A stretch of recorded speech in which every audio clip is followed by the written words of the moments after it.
So one of the things we now know is that a startup isn't a smaller version of a large company.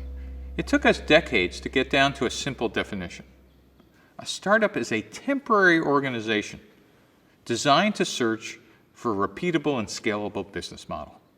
Now, these couple of sentences are fraught with meaning. A startup is a temporary organization. What does that mean? Well, the goal of a startup is not to be a startup. The goal of a startup is eventually to be a large company. Designed to search. That means a startup is not just designed to write code or build hardware or even get orders. A startup is actually searching for a set of things. And what are those set of things? Well, those set of things are repeatable. That means what you did on Monday has to work on Wednesday and has to work next week and next month and next year, and also could be taught to other people, and is scalable. Meaning, if I put $1 into your company, I want to see multiple dollars coming out. And the word search for something repeatable and scalable is we're searching for a repeatable and scalable business model. I'm searching for what's the right value proposition. That is, what's the right product and service offering I have? Who are the right customer segments? What's the right distribution channel? Right way to create demand? What's the right revenue streams, meaning revenue model and pricing? Who are the right partners? What kind of resources do I need? What kind of activities? And what are my costs? This is what the search for a startup is all about. And that's what the definition of a startup is. I'm searching for a repeatable and scalable business model.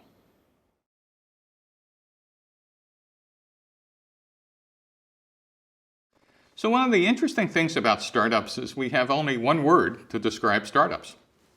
That word is a startup. It turns out, though, there are at least 4 different types of startups that you as the founder need to think about. One type is you could be a startup in an existing market. What's an existing market? Well, it's exactly like it sounds.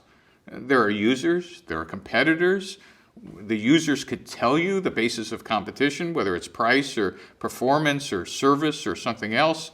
And there's a channel and there's known ways to create demand. And if you want to do customer discovery, you can actually go out and talk to those users. And in an existing market, life is great. Life is great for customer development. Life is great for you. Your job on day one is to take market share away from the incumbents. You can actually plot out your revenue plan. The way you do product launches or big bang launches, you want the press or blogosphere to know all about you because you want to create demand and you want to shove it into your sales channel all on day one. The problem is that's not the only type of startup there is. There's another radically different type of startup called a new market. That is, where there are no users, where there are no competitors. In fact, you've invented something so new that you have to spend 20 minutes describing the future to someone else. The good news is you might be right, but the bad news is it makes customer discovery harder. While you still want to get outside the building, you can no longer ask people direct questions about, would you like this feature or this? You need to understand, how do they spend their day in the life now? And what's the world going to be like after you change it for them? There's no channel partners that will grab it out of your hand. You need to understand whether these eventually might be the right partners, and you need to figure out how will you acquire customers over time. And more importantly, you need to understand that your revenue will be flat for the first couple of years until the market adopts. This is the canonical hockey stick graph of what finance looks like in a new market. Flat, flat, flat, and if you're lucky, there'll be some tipping point. Why this is really important to understand the distinction between these two types of markets is that the cash that you require for an existing market is very different than the cash and the time and investment you need in a new market. So there are 2 other types of markets as well.